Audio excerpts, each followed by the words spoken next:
Guys, स्वागत करते हैं आज के वीडियो में।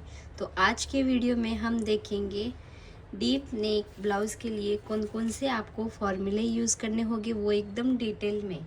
यानी कि आपको एक ही वीडियो में सारा के सारे चार्ट मिल जाएंगे, वो भी एकदम फ्री में। वो भी जो अब न्यू मेथड निकली है ना, FMC की मेथड, उसके अकॉर्डिंग। तो यहाँ पे आप देख सकते हैं, सबसे पहले तो हम बेसिक क्लियर कर लेते हैं कि हमारा जो ब्लाउज़ होता है इसके लिए आपको कौन कौन सा मेजरमेंट रखना होता है। तो एक तो आपको ब्लाउज़ की फ्रंट जो लेंथ होती है वो आपको यहाँ पे राइट करनी होती है। फिर आती है ब्लाउज़ की बैक लेंथ। तो बैक लेंथ हम क्यों लेते हैं, ताकि हमको बैक पार्ट में बेल्ट पता चल जाए कि आपका बैक पार्ट में बेल्ट कितना है। फिर आता है फुल शोल्डर। फुल शोल्डर के बाद आएगा नेक का राउंड।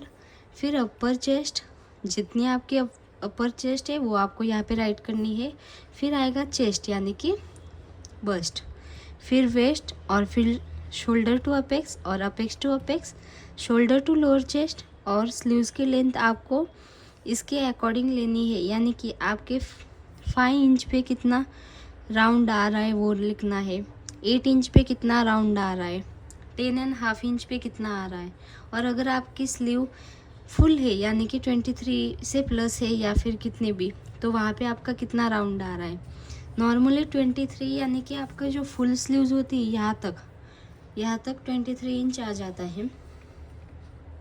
तो अगर आप फुल स्लीव्स पहनना पसंद करते हो तो आप ये वाली मेजरमेंट भी लेना बहुत ज़रूरी है। यानी कि आपको इस तरह से रख कर देखना है कि आपका कितना आ रहा है। तो यहाँ पे हमारा कितना आ रहा है, 6.5 इंच। अगर आपको पता नहीं है कि ब्लाउज़ का मेजरमेंट किस तरह से लेते हैं तो आप मुझे कमेंट करके बता सकते हैं, ताकि मैं उस पर भी डिटेल वीडियो बना पाऊँ। तो यहाँ पे आप देख सकते हैं हमने सारे मेजरमेंट, आपको कौन कौन से मेजरमेंट ब्लाउज़ के लिए लगेंगे वो एक राइट कर दिए है। और ये हमारा है डीप नेक के लिए कौन कौन से चार्ट यूज़ हो गए, वो भी FMC के मेथड में, न्यू मेथड में।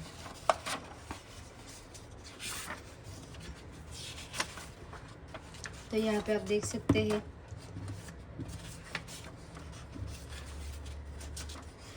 तो सबसे पहले तो हम डीप नेक के लिए आर्म होल के लिए किस तरह से मार्किंग करेंगे दोनों में, यानी कि फ्रंट और बैक।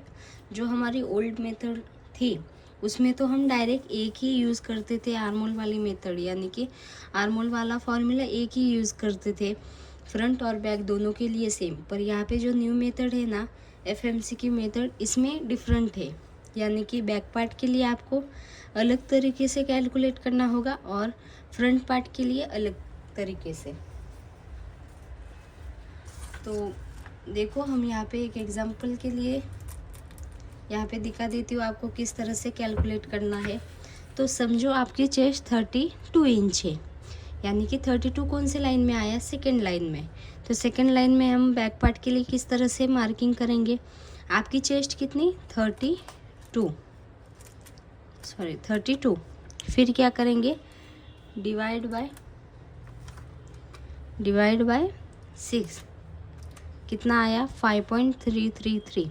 फिर आप प्लस कितना करेंगे, प्लस 0.25, तो आपका कितना आया, 5.5833, यानी कि 5.5 इंच। तो आप आर्म होल के लिए बैक पार्ट में 5.5 इंच पे मार्किंग करेंगे, और फ्रंट पार्ट में किस तरह से होगी, 32 डिवाइड बाय 6, फिर माइनस होगा फ्रंट पार्ट में, फिर माइनस 0.75, कितना आया, 4.5833। तो यहाँ पे आप सोच रहे होंगे कि बैक पार्ट के लिए तो हमारा 5.5 इंच आया और फ्रंट पार्ट के लिए 4.5 इंच, यानी कि 1 इंच का कम कैसे आया। तो अगर आप एकदम डिटेल में अच्छे से मार्किंग करेंगे ना, तो बाद में आपको पता चल जाएगा कि फ्रंट और बैक में किस तरह से मार्किंग एक्स्ट्रा हो जाती है। तो वो आप आगे देखेंगे, इस पे भी हम डिटेल में वीडियो बनाएंगे। तो इसी तरह से आपको फ्रंट और बैक में मार्किंग कर लेनी है। फिर आर्म होल के बाद आता है हमारा चेस्ट लाइन वाली मार्किंग आपको करनी होगी।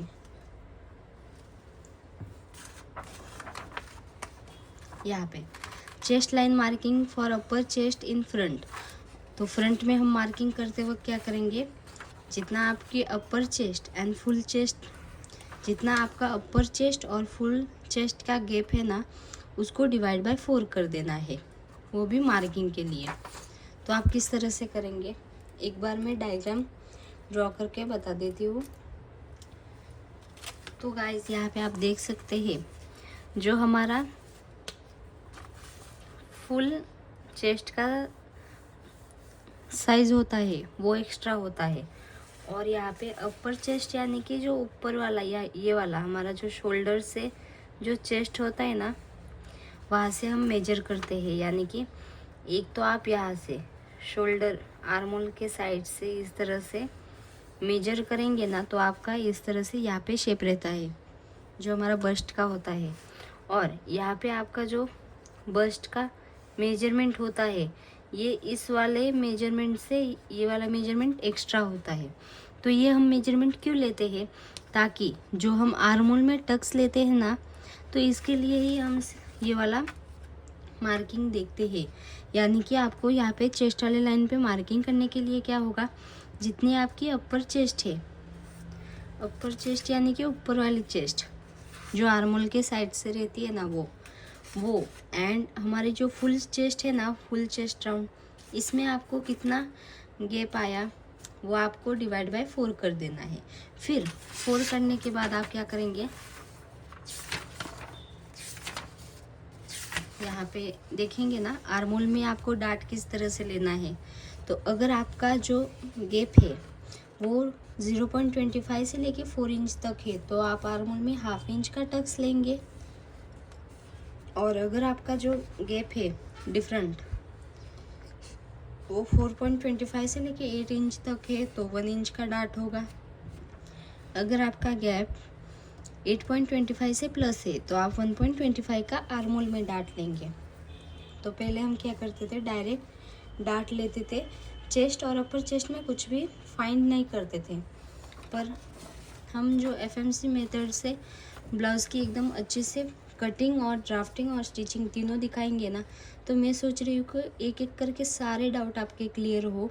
इस वजह से मैंने ये वीडियो बनाया, ताकि आपको भी एकदम अच्छे से कौन कौन से मैं फॉर्मूले बाद में यूज़ करूँगी वो आपको भी पता चले। इस वजह से मैं पहले चार्ट के वीडियो अपलोड कर रही हूँ। तो यहाँ पे फिर इसके बाद आएगा हमारा ब्लाउज़ की बैक लेंथ ऐड कितनी करनी है। तो यहाँ पे भी आपको चेस्ट के राउंड के अकॉर्डिंग ही जितनी आपकी लेंथ है उसमें आपको 1 इंच ऐड करना है। फिर यहाँ पे आपकी चेस्ट कौन से लाइन में आ रही है, यहाँ पे भी ऐड कर देना है। यानी कि अगर आपकी चेस्ट 32 इंच है, तो 32 इंच में हम क्या करेंगे, यहाँ पे समझो हमारी ब्लाउज़ की चेस्ट तो 32 है और लेंथ कितनी है बैक पार्ट की, समझो 14 इंच है, तो हम क्या करेंगे 14 + 1 इंच करेंगे, यानी कि 15 इंच। फिर यहाँ पे क्वेश्चन मार्क, यानी कि जो आपकी यहाँ पे चेस्ट के अकॉर्डिंग राउंड आएगा ना, वो तो हम कितना ऐड करेंगे 0.25। तो हमारा फाइनल आंसर क्या आएगा 15.25। फिर आएगा आपका जो नेक गिरता है, नेक गिरने की प्रॉब्लम किस वजह से होती है, क्योंकि हम जो माइनस करते हैं ना शोल्डर, वो अच्छे से नहीं कर पाते, क्योंकि सारे लोग करते हैं उतना ही हम माइनस करते हैं, पर सभी साइज़ सेम तो नहीं होती ना। तो यहाँ पे अगर आप देखेंगे तो आप आपके साइज़ के अकॉर्डिंग कितना माइनस हो रहा है वो माइनस करना। तो माइनस करने के लिए, शोल्डर माइनस करने के लिए हम क्या क्या देखते हैं, आपका रेडी शोल्डर कितना है, फिर देखते हैं नेक का शेप कैसा है, फिर देखते हैं नेक का डीप कितना है। तो जैसे हम बैक पार्ट के लिए फाइंड करते हैं उसी तरह से फ्रंट पार्ट के लिए यहाँ पे राइट कर देना है। फिर आपको कितना माइनस करना है वो हमने एकदम डिटेल में इस पे भी वीडियोस बनाए हैं, आप मेरे चैनल पे देख सकते हैं।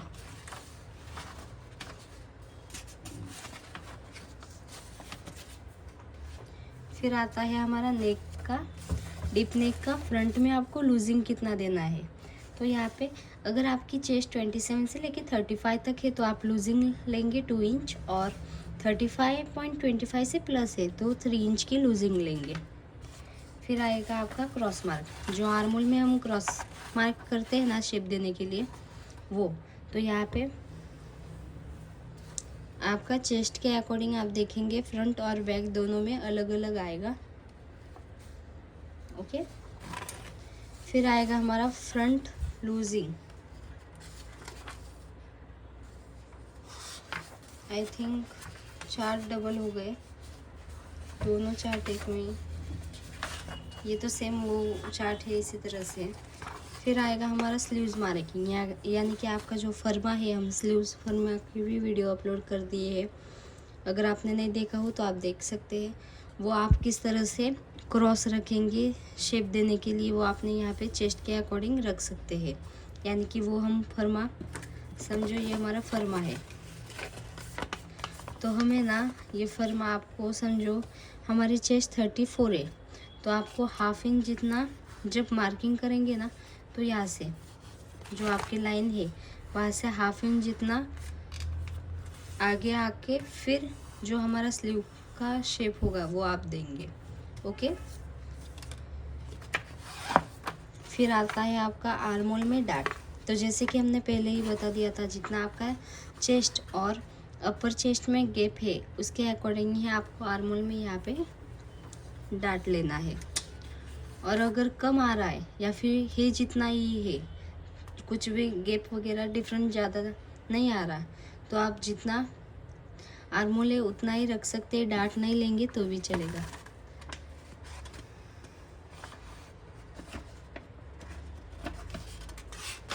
फिर आएगा हमारा ब्लाउज, 4 डाट ब्लाउज, यानी कि यहाँ पे वेस्ट में आप किस तरह से डाट लेंगे आपके चेस्ट के अकॉर्डिंग, और सेंटर में किस तरह से डाट लेंगे वो भी यहाँ पे अच्छे से बता दिया है। ओके, फिर आएगा वेस्ट वाला डाट, ये और ये सेम है, यानी कि अगर आपका समझो सिंपल प्रिंसेस कट ही ब्लाउज है तो आप डायरेक्ट ये वाला देख सकते हैं, और अगर आपका 4 डाट ब्लाउज है तो आप इस तरह से यहाँ पे डाट ले सकते हैं। तो आप सोच रहे होंगे कि 4 डाट में तो हमारे 4 डाट आते हैं, समझो हाँ, यहाँ